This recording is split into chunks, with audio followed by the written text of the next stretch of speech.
Whitehead's Foresight, or How Philosophy Can Shape the Business Mind of the Future.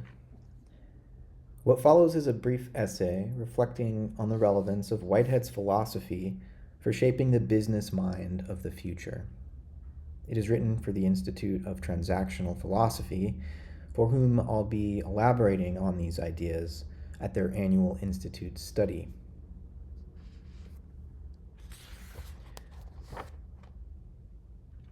This essay attempts to answer the question, what would it mean to bring a more philosophical attitude to our business activities?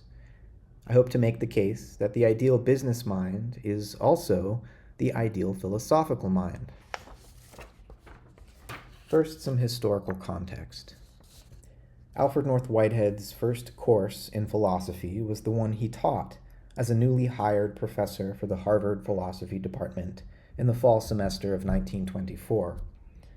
Prior to being invited to Cambridge, Massachusetts at 63 years old, Whitehead was already a renowned British mathematician, known especially for his work with Bertrand Russell on the Principia Mathematica, and beloved by his students at the other Cambridge in the UK, where he taught at Trinity College for 25 years.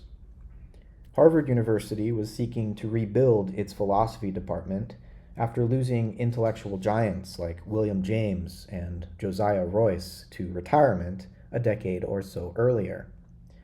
Whitehead had recently found himself drawn into the philosophy of science in an effort to sort out the conceptual conundrums raised by the revolution in physics then underway.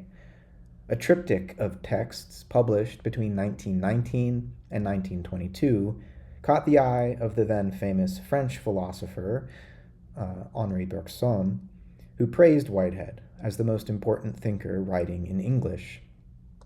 Harvard jumped at the chance to bring Whitehead to America, and he did not disappoint. During his nearly 15 years teaching at Harvard, he published more than half a dozen books, including his magnum opus Process and Reality in 1929, which, in my opinion, is the most important systematic treatise on metaphysics written in the 20th century. Whitehead's self-titled Philosophy of Organism was not merely aimed at clarifying the conceptual foundations of physics, but sought to integrate the findings of the natural sciences with human life more broadly, including our aesthetic, moral, and religious experiences. To this end, he collaborated with his Harvard colleagues across a variety of disciplines, including biology, psychology, religious studies, and sociology. The fruits of this transdisciplinary collaboration include Whitehead's lecture titled Foresight, which was originally delivered to the faculty and students at Harvard's Business School in 1930. It was first published as a preface to Wallace Brett Donham's book, titled Business Adrift, in 1931.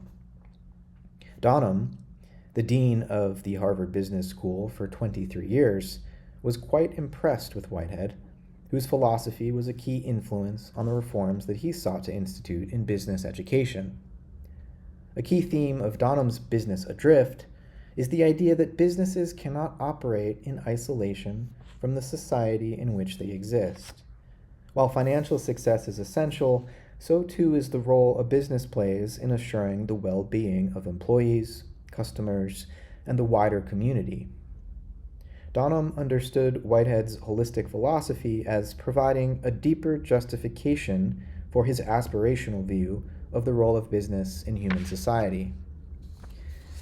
Whitehead's lecture was also eventually included as a chapter in the first part of his book, Adventures of Ideas, published in 1933, which focuses on the history of Western societies, highlighting important ideals that have guided the evolution of our civilization. Chief among these ideals is freedom, which Whitehead points out only gradually became the highest value of modern societies. For example, despite being credited with the inauguration of democracy, ancient Athenian society still took slavery as a matter of course. Whitehead's collaboration with Donham began just as the Great Depression was devastating the global economy, leading to steep declines in industrial production and crippling unemployment. It would be the longest and most severe depression of the 20th century. The crisis led to a major shift in economic thinking, as the traditional laissez-faire approach came under fire, and the groundwork was laid for more robust government involvement in the economy, including social welfare programs. In addition to his influence on Donham, while still at Cambridge University in the UK, Whitehead had served on John Maynard Keynes's dissertation committee. Keynes would go on to have an outsized impact on 20th century economic theory. The next section is titled The Civilizational Role of Commerce. A key theme in the evolution of civilized consciousness traced by Whitehead is the movement from societies governed by coercive force toward those organized by rational persuasion. He singles out the leading role of commerce in this transformation, as it represents the main alternative to violence and war, whether within or between societies. Of course, warfare is quite profitable, both in terms of the production and sale of weapons, and, when the dust settles, in opening up new markets. And so right up to our own day, commerce can easily be corrupted into serving barbarism. Indeed, the linkage between corporate profits and the military ambitions of nation-states remains among the greatest threats to our fragile planetary civilization. The military-industrial complex's only competitor in this respect is the linkage between corporate profits and ecological devastation. The reduction of the natural world to a mere storehouse of raw materials awaiting industrial extraction and production, and a trash dump for toxic waste, to serve the immediate goal of satisfying consumers and the ultimate end of stuffing shareholder pockets has, in a few short centuries, shifted the very climate of the planet and initiated the sixth great mass extinction event in Earth's history. Prior mass extinctions were caused by the likes of asteroid impacts and supervolcano eruptions. This time, it's the greed driving humanity's global economy. The seeking of profits is not the problem. Profits are a necessary part of doing business. The problem is the exclusive focus on the maximization of individual private wealth and property without due consideration being paid to the health of human society and the rest of the community of life on Earth.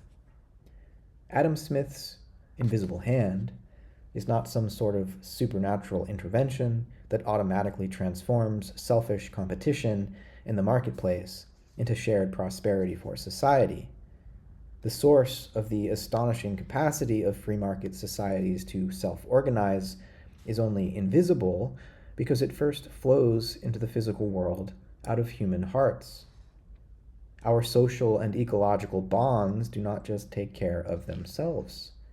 Our economies must also be driven by an ethos of care for the common good and a method of foresight that broadens the imaginations of investors beyond quarterly shareholder profits.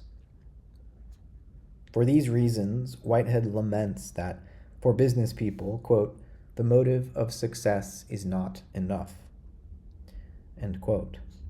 For success, measured in terms of financial gain alone, quote, produces a short-sighted world which destroys the sources of its own prosperity, end quote. He thus sought to impress upon Harvard's business students the importance of a more philosophical outlook on their activities, one which would cure them of, quote, the disease of short-sighted motives, end quote. A century after Whitehead's lecture, American society has only become more dominated by the business mind. Thus, as Whitehead saw it, quote, a great society is a society in which men of business think greatly of their functions. Low thoughts mean low behavior, and after a brief orgy of exploitation, low behavior means a descending standard of life, end quote. What would it mean to bring a more philosophical attitude to the activities of commerce? In general, it means examining the ideals and beliefs from which spring our motives for action. It means seeking to cultivate the higher virtues rather than reducing human nature to its lowest vices. Adam Smith, author of the famous Wealth of Nations in 1776, cannot be blamed for the corporate and oligarchical greed that is associated with free market economies. He is also the author of the lesser-known theory of moral sentiments in 1759, which argues that we are driven not only by self-interest, but also by fellow feeling and concern for others. A partial reading and abstract application of classical theories of capitalist political economy has left us with a degraded image of human beings as homo economicus, that is, selfish profit maximizers, content to justify widespread socioeconomic injustice as an unhappy consequence of the laws of nature.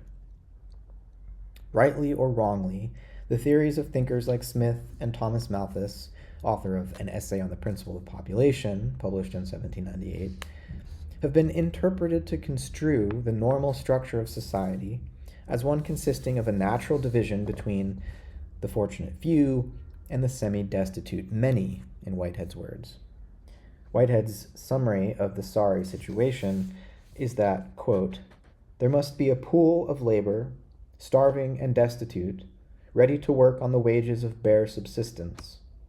Factories taking advantage of such cheap labor will drive out of trade those managed on fanciful humanitarian lines," end quote.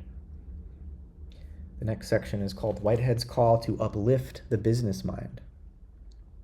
In the modern period, the general image of the human being from the point of view of economics has emphasized our vices and ignored our virtues. Whitehead seeks to intervene in the current downward trend of our civilization by uplifting the business mind from its shallow pursuit of short-term profit toward deeper and more enduring ends.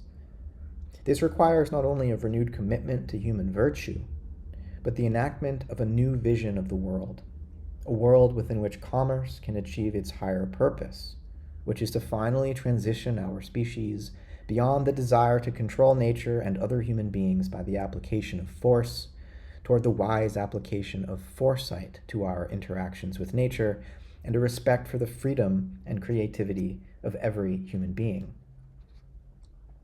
Whitehead thus focuses his remarks to Harvard's business students on the question of historical foresight.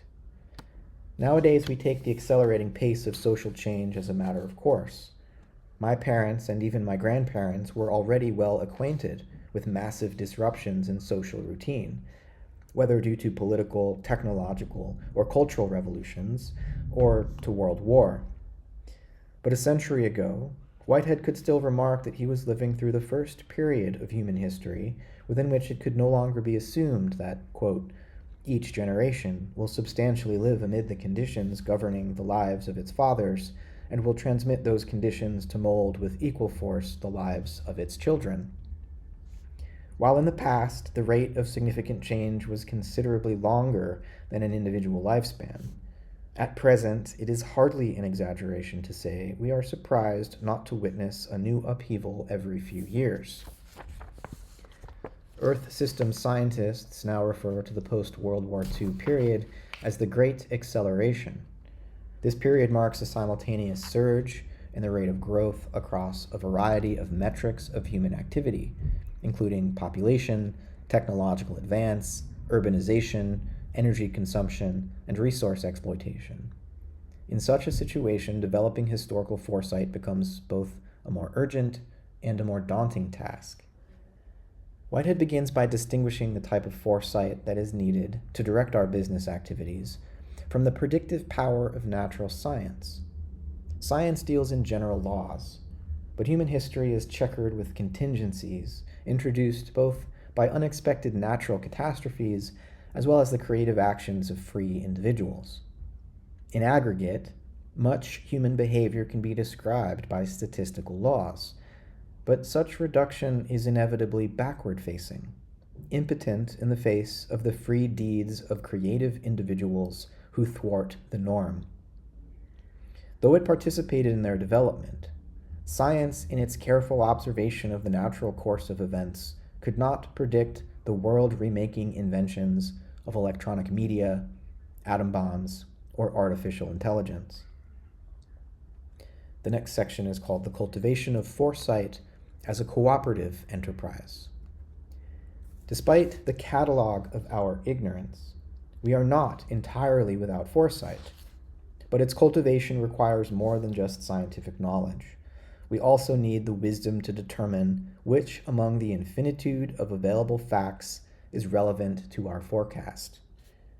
Whitehead gives the counterexample of the science of astronomy, wherein the set of available facts and the laws which predict them are relatively simple, but only relatively.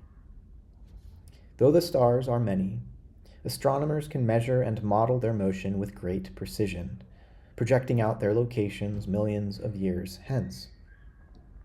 Quote, "Unfortunately, the facts of history, even those of private individual history, are on too large a scale. They surge forward beyond control," says Whitehead. Thus, a different method is needed for the procurement of historical foresight. Whitehead ventures to sketch such a method, but he humbly admits to his audience that he lacks the detailed know-how of practical business people. His role as a philosopher is not to explain to business people how best to apply the method in this or that concrete circumstance, but rather to inspire in them a new mentality that, through their own informed application of the method, might promote the success not only of their own business ventures, but uplift the general welfare of the whole Earth community. Whitehead views foresight as a broad understanding of the functioning of human society, including its physical and biological basis, its technological powers, and its psychological motives. But no single individual human being possesses a mastery of all the relevant issues. For the business world even to approach such mastery, the pursuit of foresight must be engaged in as, quote, a cooperative enterprise. In other words, rather than cutthroat competition, the successful provision of foresight requires that corporate firms cooperate with one another, as well as with consumers, in the co-management of a more humane and ecologically regenerative economy. Whitehead's ideal vision of the business community converges with the associative economics outlined by Rudolf Steiner as part of his social threefolding proposal. The idea is not to eliminate free markets by imposing centralized state control over a planned economy, but to enmesh a decentralized and diverse array of corporations more intimately within the social and ecological relations they are intended to serve. This means reimagining the corporation not as a profit-maximizing and cost-externalizing machine, but as an organizational means of efficiently serving the real needs of human beings within healthy ecological limits. Producers, distributors, and consumers must work together to better understand these needs and limits, which entails more transparency and mutuality in all economic decision-making. The next section is called The Place of Business in Human Life. Such a renewal of economics along more cooperative lines also entails more consciously delimiting the role of business in human life. Our cultural and political institutions ought not to collapse into the economic sphere and be run like businesses. The commodification of various conditions of human life, including education, science and technology, religion, art, and so on, and the regulatory capture of politicians by corporations and billionaires has wrecked our society. Whitehead insists that, quote, "the learned and imaginative life is a way of living and is not an article of commerce." As the philosopher Brian Hendley remarks in his review of Whitehead's contributions to business education, quote, "current references to the knowledge industry and to university research as a commodity to be provided cost-effectively to clients or consumers underscore the relevance of Whitehead's point.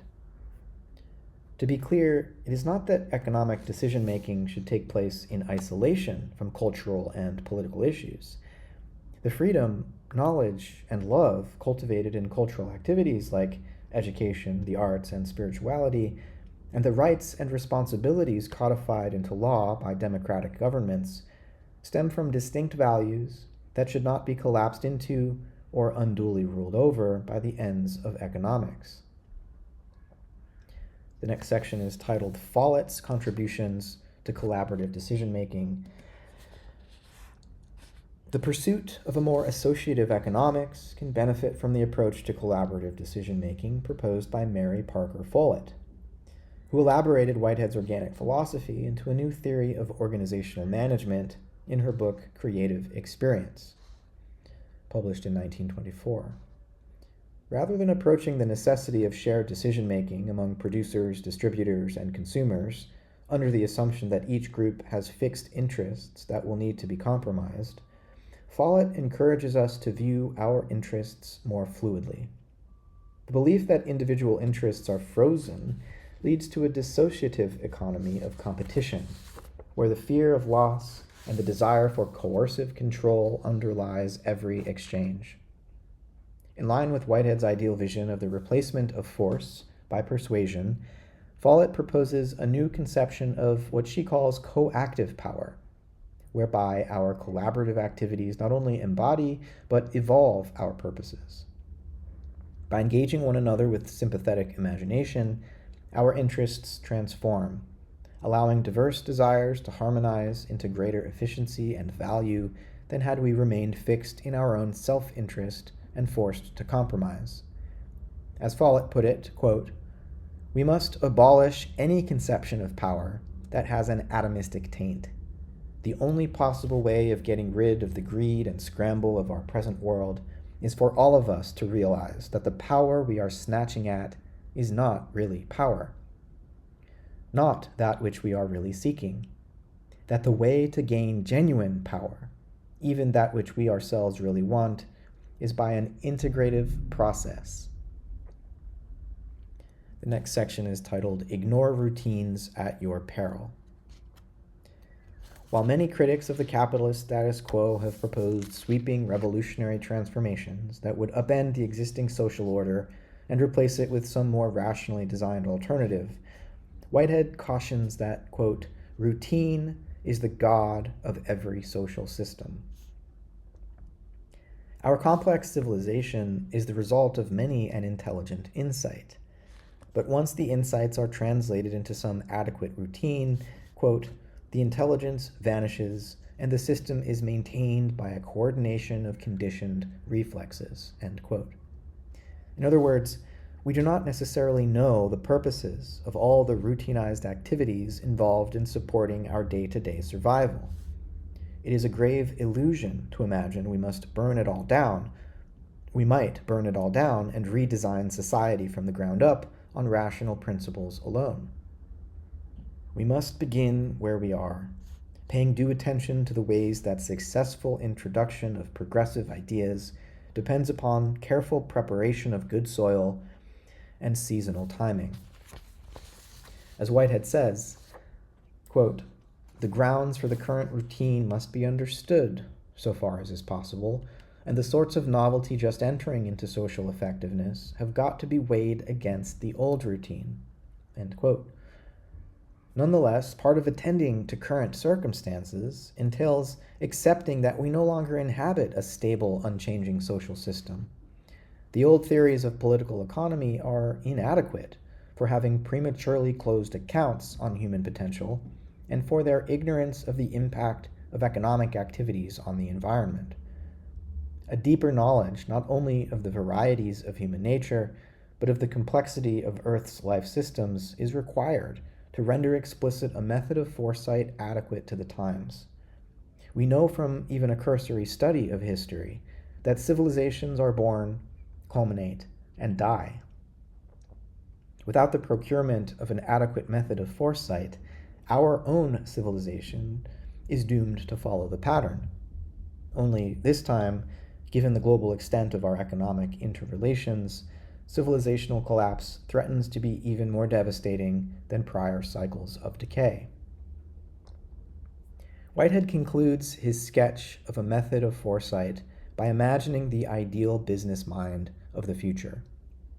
His insistence on the importance of understanding conforming to and supervising both the internal structure and external purposes of routine, finds exemplification in the transaction cycle outlined by John Patterson and Kirkland Tibbles of Influential You. The cycle is a guide to the sorts of virtuous, value-enhancing habits supportive of a successful business enterprise. But foresight requires something more. It requires a philosophic power of imaginative insight into the flux of social life, including a cultivated sensitivity to the relevant facts, a broad attentiveness to shifts in religious outlook, to scientific discoveries and their attendant technological changes, to fashion trends, and to political upheavals. In sum, the foresight to be developed by the business mind of the future will require, quote, an unspecialized aptitude for eliciting generalizations from particulars and foreseeing the divergent illustrations of generalities in diverse circumstances, end quote. Thus, in Whitehead's view, the ideal business mind is also the ideal philosophical mind. Philosophy is not, or at least ought not to be, just a matter of obscure academic debates between irritable professors. It is the attempt to survey possibilities in comparison with actualities. Quote, in philosophy, the fact, the theory, the alternatives, and the ideal are weighed together. End quote. Without an inspiring and coordinating philosophy of life to guide our economic activities, civilization can at best only regress into decadence and boredom, and at worst succumb to the violent tumult of warfare. The business mind of the future, in order to uplift our commercial activities from their addiction to war, exploitation, and extraction, must be enriched by philosophic education, attuned not just to economic theory, but to the whole complexity of human motives and to the fragility of the living planet upon which we all depend.